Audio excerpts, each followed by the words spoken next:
Relax Bro. Okey, Alhamdulillah kembali lagi kita dalam Relax Bro Podcast. Teruskan follow, share, like kami di semua platform social media. YouTube, Facebook, Spotify, Instagram dan juga TikTok.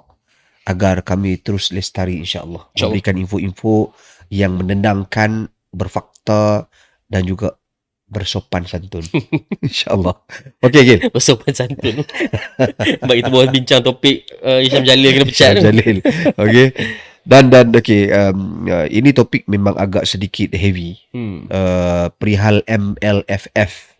Apa itu MLFF? MLF bererti multi lane free flow, iaitu sistem tol tanpa pagar.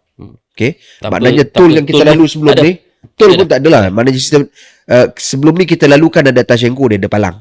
Okey, ataupun RFID pun kita lalu ada palang dia juga, dan juga kita lalu touch and go tentunya, ataupun duit bayaran. So itu sistem tol kita, itu biasa. Sekarang ni tanpa tol. Tak ada. Bila tanpa tol, yang menjadi isu dan menjadi satu perbahasan ataupun kritikan bukan daripada netizen saja, sebenarnya daripada syarikat-syarikat pengusaha tol sendiri, konsesi lebuh raya sendiri, minta maaf kalau tol, konsesi lebuh raya sendiri, apabila dianugerahkan projek ini kepada YTL dengan nilai 6 bilion. Lebih kurang 6 bilion. Okey, lebih kurang 6 bilion.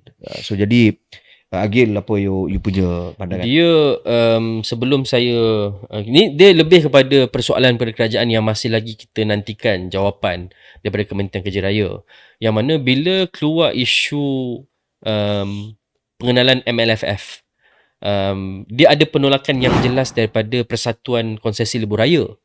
Argument dia ada dua. Satu, dikatakan bahawa YTL ni is not a player. They are not player to start with. Kenapa tiba-tiba YTL boleh dapat projek ni, walaupun belum sign agreement dan sebagainya, tapi dia bukan pengusaha lebuh raya. Dia bukan pengusaha lebuh raya. Jadi tiba-tiba YTL pula dapat muncullah YTL ni, dan yang saya difahamkan, ini inside information lah, saya pun ramai kawan-kawan dalam industri lebuh raya ni yang mengatakan bahawa salah satu kegusaran pengusaha konsesi lebuh raya ni ialah risiko. Sebab bila kita pakai MLFF, another teknologi yang dia pakai ialah ANPR. Dia panggil automatic, tak silap saya dia macam plate recognition system. Okay. You akan recognize plate number tu, dan sekiranya lalu, kadang-kadang ada kemungkinan plate number tu tak recognize. Bila tak recognize, maksudnya tak ada buat bayaran. Bila tak ada buat bayaran, kerugian kepada konsesi. Dan risiko ni, it's between tak silap saya 20% ke 30%, which is huge. And to make it even worse, dengan YTL yang tak pernah duduk dalam bisnes ni, I don't think they want to share the risk. Itu yang pengusaha konsesi lebuh raya ni dia pandai hati. Keduanya, supaya penonton lebih faham. Maksud Agil tadi ni adalah dia macam ni, simple saja. Bila sistem tu tak boleh cam nombor kereta, tak boleh cam nombor kereta dan nombor kereta, maka tak akan ada bayaran. Bila tak ada bayaran, kena ingat yang buat konsesi, pemegang konsesi highway ni, dia nak kena bayar tiap-tiap tahun loan bank dia. Okay. Jadi bila ada pengurangan dari sudut pembayaran payment up to sehingga 20%, itu besar. So tentunya dia akan jadi apa? Dia akan minta tambah konsesi. Betul tak? Confirm. So jadi daripada contohlah, katakan konsesi 30 tahun, contoh dia minta tambah lagi 30 tahun. Jadi kita pula yang nak kena bayar ni. Kita yang kena bayar. Bayar tak so itu isu dia yang Agil terangkan tadi. Itu nombor satu. Nombor dua, bila mana nama YTL muncul, dia jadi semua orang jadi macam, sebelum ni kita tak tahu siapa. Sebab kerajaan kata kita tengah memuktamadkan. Pertama, kita tak dengar pun kerajaan panggil RFI, RFP. Keduanya, ini kerajaan RFI, RFP itu apa? The request for information. Minta mana-mana syarikat yang ada cadangan-cadangan, dan request for proposal. Minta kertas kerja daripada mereka-mereka yang berminat. Dan maksudnya tak ada proses tender. Tak ada proses tender berlangsung. Kerajaan yang sangat-sangat mengutamakan dan menekankan proses tata kelola yang jelas dan transparent. Ini janggal lah. Benda ni janggal. Saya tak pasti ia berlaku di zaman pentadbiran mana. Tapi yang ini kena diperjelaskan, dan akhirnya kerajaan kena memastikan proses untuk mengenal pasti siapa yang layak untuk melaksanakan projek MLFF ni berjalan mengikut aturan yang sedia ada lah, mengikut proses-proses yang perlu dipatuhi. Itu yang paling penting lah. Jadi yang tu kita serah pada kerajaan berkenaan dengan projek MLFF. Yang keduanya cerita Coldplay. cerita Coldplay to no play. Coldplay to no play. Ni Coldplay to no play, isu Padang bola. Stadium Bukit Jalil, tahniah kepada JDT. Tak tahu berapa kali dia menang. 10 kali. 10 kali. Kita ada Barcelona tapi tak ada Real Madrid. Kita bukan tak suka JDT tapi yelah, nak juga tengok tim lain menang. Tapi dah dia orang bagus kan. Main dalam padang macam Bukit Jalil yang tempoh hari pun masih boleh menang. So kita ingat kan, padang tu dah berlipat macam sejadah. macam sejadah tu padang tu. dah macam bercorak-corak. Kalau tengok daripada atas bercorak-corak. So semua orang marah pada pengurusi Stadium Bukit Jalil, Hans Isaac. Tapi iyalah, tapi itulah saya, kalau dulu kalau masa kita pada zaman BN memerintah dululah. Kalau agensi buat salah ke, chairman ke mana ke, orang akan hantam menteri. Orang hantam menteri. Tapi kali ni chairman kena. Itu dan terselamat. Menteri Kementerian Belia dan Sukan, Hanayo. Dia sebab mungkin Hans Isaac ni artis kot. Mungkinan lah. Dia artis kot. Jadi dia membawa kepada persoalan yang lebih besar sebenarnya bagi saya lah. Bukan itu persoalan kecil sebenarnya. Saja. Stadium Bukit Jalil tu pun sebenarnya itu output daripada persoalan yang besar. Persoalan yang besar ni ialah kenapa lantik orang macam Hans Isaac ni? Saya bukan nak kata Hans Isaac ni tak layak untuk memegang apa-apa jawatan. Mungkin dari segi hubungan dia dalam parti politik membenarkan dia memegang jawatan. Tak apa.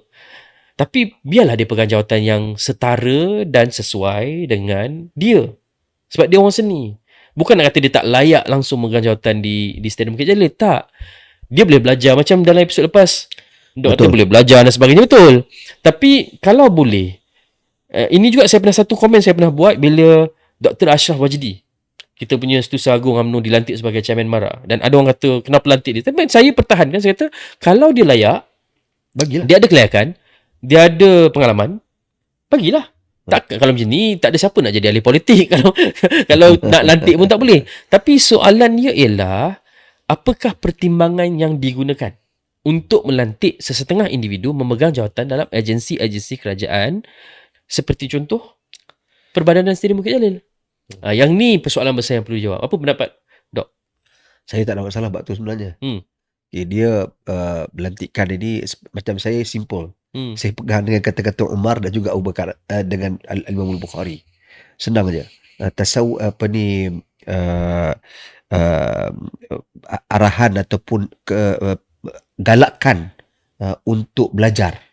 Ta'allamu qabla an tusawwidu wa ba'da an tusawwadu. Okay, kamu teruskan belajar, teruskan menimba ilmu sebelum kamu dilantik dan selepas kamu dilantik. Okay, so jadi pada saya tak timbul isu sebenarnya soal kelayakan dan background. Okay, dia boleh buat. Cumanya orang cara orang menilai akhirnya balik pada outcome kita lah. Sekarang ni outcome ni orang tengok macam ni dia punya cara. Maka orang mempersoalkan lah dia. Tapi kalau outcome dia, apa hasil dia bagus contohnya, biasalah orang kita dia tak cakap pula lah. Jadi kalau banyak aja contoh daripada orang yang bukan background tersebut tetapi dia jadi dilihat hebat. Sebagai contoh. Okey. Datuk Seri Anwar Ibrahim, PMX, background apa? Background bahasa Melayu lah. Kesusastraan. Okey, tetapi akhirnya dia telah membuktikan kepakaran dia sehingga dilantik oleh Tun Mahathir sebagai Menteri Keuangan. Okey, kalau nak ikut background tak layak lah background. So jadi sebab apa? Sebab dia boleh belajar dan dia boleh handle. Saya tak kata saya tak bersetuju dan saya tak kata pun saya bersetuju sepenuhnya lah. Kalau dalam konteks Datuk Seri Anwar Ibrahim tu, ia satu konteks yang sangat berbeza sebab dia ahli politik. He has no choice. Kalau dia nak jadi Menteri Kewangan, dia kena belajar dan terus belajar untuk. Saya setuju, yang tu saya setuju. Tapi dari segi pelantikan ni, dia lebih pada konteks yang berbeza sebab ia dilantik oleh pemerintah. Dan saya lebih suka kepada analogi mencegah lebih baik daripada merawat. Sebab we know the outcome. We know kita nak kena anticipate outcome tu. Kalau kita lantik orang macam Hansai Zack untuk menjaga stadium, kita tahu dah. Bukan kita cakap dia tak boleh belajar, dia boleh belajar. Tapi kita tahu ada possibility outcome ni macam ni lah. Ada possibility outcome macam ni. Tapi kalau kita lantik orang yang betul-betul ada kepakaran dan kita boleh mencegah dengan apa yang berlaku di padang stadium. Itu pendapat saya lah. Okay. Yang ini saya rasa malam ni kita ada sedikit disagreement. So saya rasa agree to be disagree. Kita meraihkan Relax, perbezaan pendapat. So kita relax lah sikit. Tapi akhirnya ini terpulang kembali kepada kebijaksanaan pemerintah, iaitu kerajaan, untuk menilai semula kaedah, proses dan juga calon-calon sebelum mereka melantik lah. Tapi cara macam ni saya rasa lebih adil. Kenapa tau? Okay, adil lagi sudut apa? Adil lagi sudut betul-betul fokus siapa yang salah. Kritik siapa yang salah. Betul. Okay, kritikan pada saya, Hans Isaac perlu menerima kritikan tersebut. Setuju. Dan jadikan dia pengajaran untuk ke depan. Nak buat sesuatu kena ada plan, kena ada perancangan dan kena deliver and so on. Okay, kritikan ni pada saya fair lah. Orang fokus dekat dia. Supaya apa? Supaya saya cakap benda ni kenapa? Kerana kadang-kadang salah satu agensi di bawah kementerian yang melakukan katakanlah kesilapan yang seperti ini, yang di-attacknya menteri. Kesian menteri.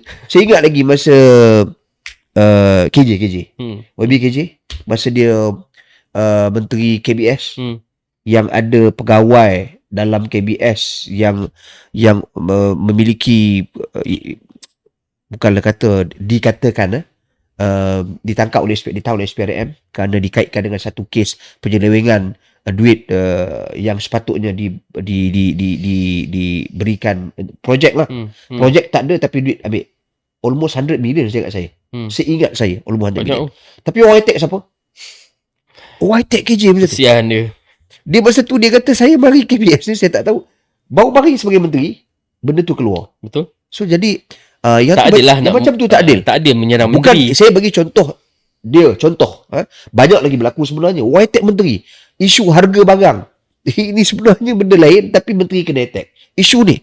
So supaya lebih adil, lebih fair, fokus pada siapa yang salah, kritik. Betul. Berikan pendapat dan teguran. So itu lebih adil. Sebab itu kata Allah dalam Quran, wala yajrimannakum syana'anu qaumin ala alla ta'dilu i'dilu huwa aqrabu littaqwa. Jangan kerana jenayah sesuatu kaum, kesilapan sesuatu kaum menyebabkan kamu berlaku tidak adil ke atasnya. Berlaku adillah kerana keadilan itu lebih dekat dengan takwa. Okey, kita akan bincang topik terakhir yang baru masuk. Kita akan berhenti berehat sekejap.